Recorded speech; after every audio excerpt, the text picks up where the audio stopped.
And I feel like this is the biggest key to unlocking your self-identity. What are the values that do not change regardless of where you're at in the world? And people often refer to God and family as part of their values and things like that, and rightfully so.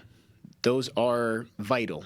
But what are the real values that you that define who you are and what you're about?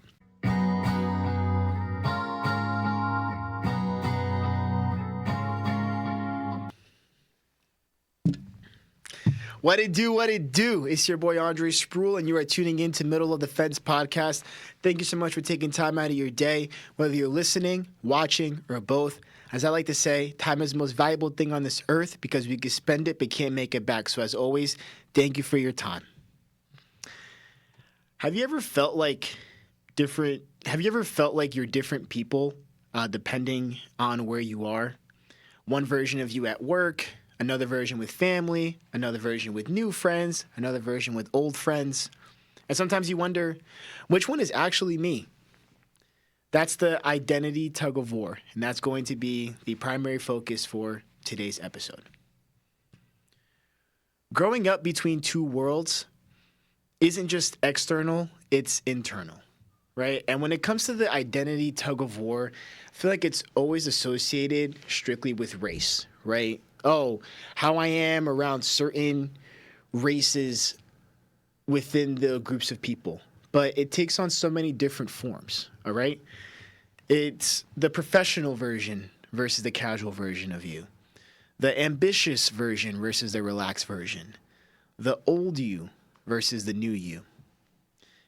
And if you feel like you're in that category or have been, which most of us, if not all of us, have, you're not fake. You're just adapting. We often feel the pressure to act a certain way in certain rooms, hide parts of ourselves, water ourselves down, or exaggerate certain parts just to fit in. And over time, you start asking, who am I really? And I realized I wasn't fake. I was fragmented. So when I started my corporate career, it was 2018, fresh out of college and everything.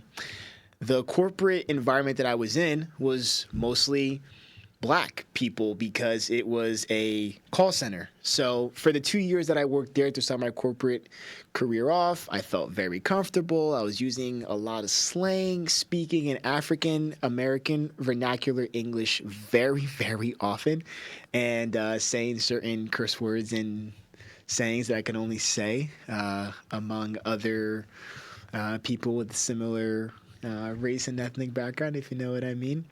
But then that fully flipped on its head when as I've spent the last 5 years of my corporate career in more of those traditional corporate spaces, right? So you always see those memes where it's like, so where are we at with the budget? And internally you want to say, man, we're at 50 racks with it. But in actuality, you have to say, we're actually right at 50,000 and our goal is whatever the number is, right?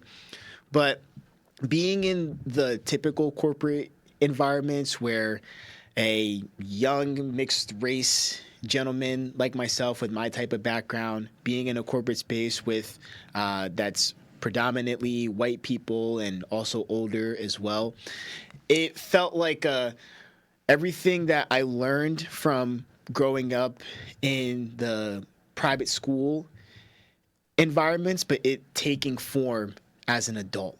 And obviously, the way that I talk with my friends and other Black people or Spanish people is not going to be the same in those corporate type of spaces. But, even though the code switching, which is something that's also very, very popular when it comes to this topic of identity and navigating different spaces and things like that. At the end of the day, it's really about getting to that aspect of your self-identity that regardless of what room that you're in, you're able to be yourself and operate as yourself. And if you feel like you're someone that shows up differently, just depending on the space or environment or people that you're around, here are 3 steps that you can take to improve upon that, to really hone in on that self identity, regardless of what room that you're in and regardless of what you've had to navigate in this world through your lifetime. So, those 3 steps are awareness, alignment, and consistency, right? For all my basketball fans, mellow. Let's get back on track. So, awareness, right? Notice the versions of you and how you operate in these different rooms or spaces or people. If you have the ability to do so and just take mental note and course correct from there, bravo, because that's not easy to do. But if you're like most people, I think one practical way that you can grow in your awareness is through journaling. You know, whether you keep a little pocket one that you just pop out and write your little notes in, or a standard one that you go home and take your time to write in. Because if you take the time to write down, for example, hey, when I'm around this friend group, I feel energized, I feel happy, and just overall good. Or when I have to deal with this department at my job, it drains my energy, it chips away at my confidence and self-belief, or whatever the case may be. So awareness is the first portion. The second step, alignment. Decide which values don't change. And I feel like this is the biggest key to unlocking your self-identity. What are the values that do not change regardless of where you're at in the world? And people often refer to God and family as part of their values and things like that, and rightfully so. Those are vital. But what are the real values that define who you are and what you're about? So for me, it's hard work, discipline, humility, kindness, and authenticity. Those I'm trying to show if I can. Those are the 5 factors that, or just parts of my identity that don't change. Point blank, period. And that is my compass for how I operate each and every day. And that is what allows me personally to be myself in any room that I'm in, regardless of where I'm at and who's around. And the third step, consistency.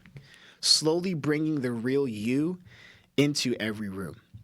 And this is important because if you're not someone that is comfortable with being yourself in public settings and all that, and feeling like you have to change and be like a chameleon or like an animal that changes with its surroundings, it's important to give yourself the reps to learn what it takes to have that strong sense of self-identity, regardless of how you grew up.